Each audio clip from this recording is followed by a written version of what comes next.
बोलिए श्री कृष्ण कन्हैया लाल की जय हो। आज हम आपको श्रीमद् भागवत के पंचम स्कंद में 17वां अध्याय सुनाते हैं, जिसमें सुखदेव जी द्वारा परीक्षित को गंगा जी के बारे में बताया गया है, गंगा जी की उत्पत्ति के बारे में, गंगा जी के महात्म्य के बारे में बताया गया है कि गंगा जी में स्नान करने से, उनके दर्शन करने से, उनका जल पीने से क्या फल प्राप्त होता है। सुखदेव जी परीक्षित से कहते हैं कि हे परीक्षित, गंगा जी की उत्पत्ति विस्तार पूर्वक मैं आपको बताता हूँ, आप बड़े ध्यान से सुनिए। जब नारायण जी ने 52 अवतार रूप धारण किया, उस समय राजा बलि से 3 पग भूमि दान में ली थी और विराट रूप धारण करके 1 पग से ऊपर के 7 लोक नाप दिए और 1 पैर से नीचे के 7 लोक नाप दिए। तब ब्रह्मा जी ने ब्रह्म परमेश्वर का दाहिना चरण अपनी पुरी में पहुँचते ही त्रिविक्रम अवतार जान करके उठ खड़े हुए। जब ऊपर के 7 लोक नापे, तभी भगवान का विराट रूप जो था, उनके चरण को देख करके ब्रह्मा जी ने उठ खड़े हुए और ब्रह्मा जी ने अपने कमंडल में से ब्रजा नदी का पानी, जो परम ब्रह्म परमेश्वर के आंसू गिरने से बैकुंठ में प्रकट हुई थी, उस ब्रजा नदी का जल कमंडल में से लेकर के उनके चरण धोए और चरणामृत लेकर के वह जल अपने सिर व आँखों को लगाया। चरण धोने से जो पानी सुमेरु पर्वत पर गिरा था, वह नीचे आकर के मंदराचल पहाड़ के सिराने पर थम गया। उसके बाद वह पानी 4 धाराओं में बहने लग गया। एक धारा सुमेरु के पश्चिम दिशा से, दूसरी सुमेरु के दक्षिण दिशा से और तीसरी सुमेरु के उत्तर दिशा से बह करके समुद्र में मिल गई। और चौथी धारा जो पूर्व की ओर बह रही थी, वह भागीरथ के तपोबल से इलाव्रत खंड की बाईं ओर छोड़ती हुई नारायण पर्वत से उतर करके गंगोत्री में होकर के भरत खंड में आ पहुंची। उसी धारा का नाम संसार में गंगा जी प्रकट हुआ। गंगा जी का ऐसा महात्म्य है, जो कोई गंगा स्नान करता है, जलपान करता है, वह दर्शन करने के लिए अपने घर से जाने की इच्छा करता है, उसके करोड़ों जन्म के पाप छूट जाते हैं। वह मनुष्य इस इच्छा से जितने पग चल करके गंगा जी तक पहुंचता है, एक एक पग चलने से उनको 100 मेघ व राजसूय यज्ञ से फल मिल जाता है। राजसूय और अश्वमेघ यज्ञ करने का जो फल होता है, उसका फल गंगा स्नान से मिल जाता है, पैदल चल कर जाने से।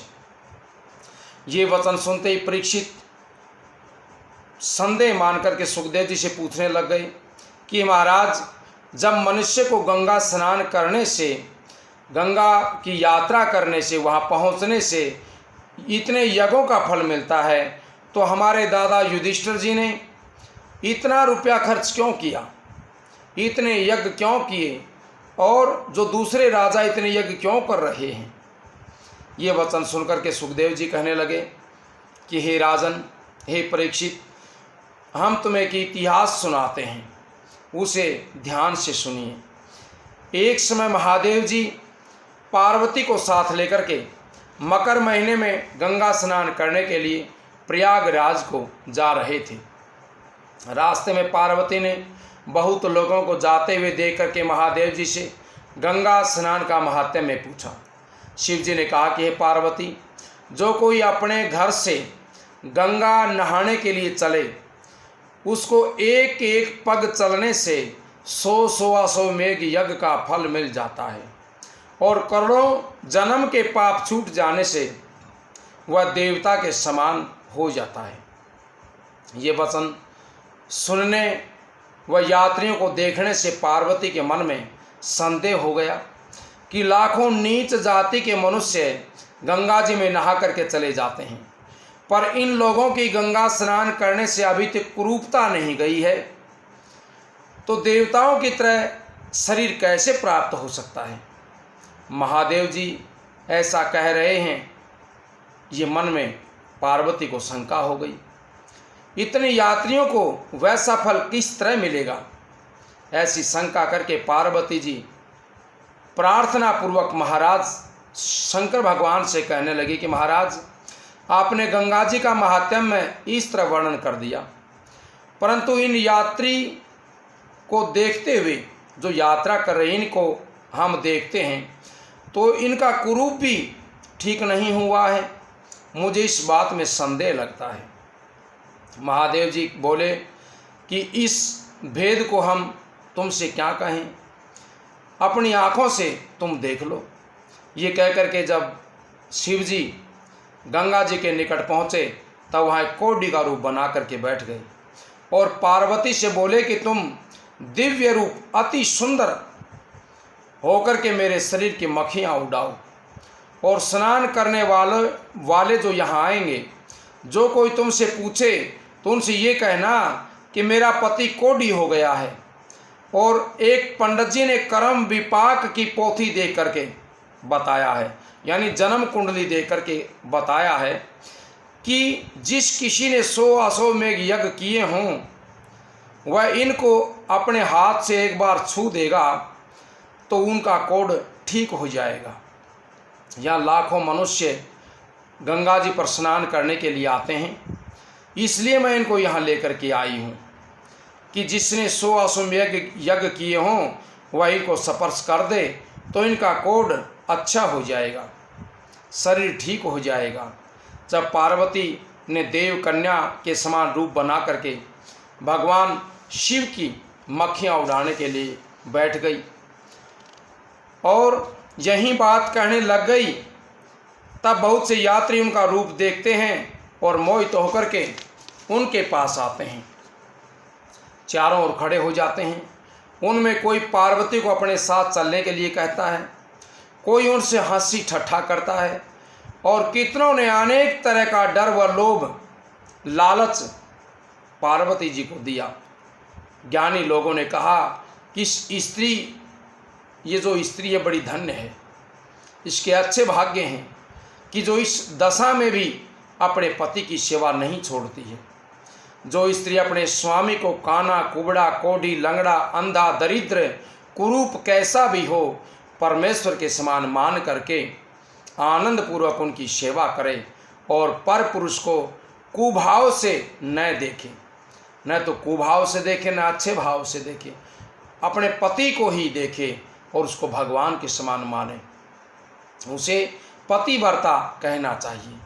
उसी समय कंगाल दुर्बल ब्राह्मण उनको देखते ही उनके पास आकर के दंडवत करके पार्वती से बोला कि हे माता, तुम किस इच्छा से यहाँ भीड़ में बैठी हुई हो? कहीं एकांत में अपने पति को ले जाइए और उनकी सेवा कीजिए, जिसमें मक्खी आदि बैठने से इनको दुख नहीं होगा। ये वचन सुनकर पार्वती बोली कि मेरे पति के कर्म विपाक में ऐसा लिखा है कि जिसने 100 अश्वमेघ यज्ञ किए हों वह इनको छू दे तो इनका शरीर अच्छा हो जाए। इसी इच्छा से इन्हें मैं यहाँ लेकर के बैठी हूँ कि इस पर्व में लाखों यात्री यहाँ पर आते हैं, किसी ने तो 100 अश्वमेघ यज्ञ किए होंगे जिसके छूने से हमारे पति का रोग ठीक हो जाएगा। ये बात सुनकर के वह ब्राह्मण बोला, ये कौन सी बड़ी बात है? तुम 100 अश्वमेघ यज्ञ करने को कहती हो? मैंने लाखों अश्वमेघ यज्ञ किए हैं जिनकी गिनती तुम नहीं कर सकती। ये वचन सुनते पार्वती जी प्रार्थना पूर्वक बोली कि महाराज, आप दया करके इनको हाथ लगा दीजिए, छू दीजिए। जैसे ही उस ब्राह्मण ने शिव जी के अंग में अपना हाथ लगाया, वैसे ही महादेव जी दिव्य रूप होकर के बैठ गए, अश्विनी कुमारों के समान उनका रूप हो गया। ये हाल देकर के पार्वती और अन्य यात्रियों को इस बात का संदेह हुआ कि इस ब्राह्मण की उम्र 30 वर्ष की होगी और ये कंगाल भी है। 100 अश्वमेघ यज्ञ करने से 100 वर्ष और बहुत सा धन सेना जो कि दूसरे राजाओं को जीतने के लिए चाहिए, इसने किस तरह से 100 अश्वमेध यज्ञ किए होंगे। शिवजी अंतर्यामी ने उनका संदेह दूर करने के लिए यात्रियों के सामने उस ब्राह्मण से पूछा कि महाराज, तुमने इतनी छोटी उम्र में लाखों यज्ञ किस तरह से किए होंगे। वह ब्राह्मण बोला, सुनिए महाराज, यज्ञ की विधि और उसका फल शास्त्र के अनुसार होता है। उसी शास्त्र में गंगा स्नान का महात्म्य में ऐसा लिखते हैं कि जो कोई गंगा स्नान करने और अपने घर से चले, उसको एक एक पग चलने से 100 अश्वमेध यज्ञ का फल प्राप्त हो जाता है। इसलिए मैं अपने घर से नित्य स्नान करने के लिए कोस भर हजारों पग चल करके आता हूँ। उस हिसाब से लाखों कौन सी चीज हुई, लाखों क्या कई करोड़ अश्वमेध यज्ञ कर चुके होंगे। इसमें आश्चर्य किस बात का है। ये बात सुनकर के महादेव जी ने पार्वती व यात्रियों से कहा कि ये ब्राह्मण सच कहता है। शिव जी ऐसा कहकर के अपने स्थान को चले गए। रास्ते में पार्वती से बोले कि देखो, हमारे कहने के अनुसार इस ब्राह्मण को गंगा स्नान के फल मिलते हैं। सब यात्री वेद के वचन के अनुसार विश्वास नहीं रखते हैं, इसलिए फल उनको प्राप्त नहीं होता है। और जो वेद के अनुसार अपने घर से चलते हैं, विश्वास करते हैं, गंगा में स्नान करते हैं, उनको फल प्राप्त हो जाता है। इसलिए वेद और शास्त्र को सुन करके उस पर विश्वास करना चाहिए। हे परीक्षित, तुम्हारे दादा राजा युधिष्ठिर को वेद व शास्त्र पर विश्वास था, पर उनके पास बहुत धन होने से उनको ये इच्छा हुई, और इसी बहाने से एक दूसरी भी इच्छा उनकी थी कि इसी बहाने से श्री श्याम सुंदर को अपने यहाँ रख करके ऋषि मुनियों का सत्संग करूं और उनके हर समय दर्शन करते रहें, मेरा धन शुभ कर्म में लगे और मुझे यश मिले। इस कारण उन्होंने यज्ञ किए थे।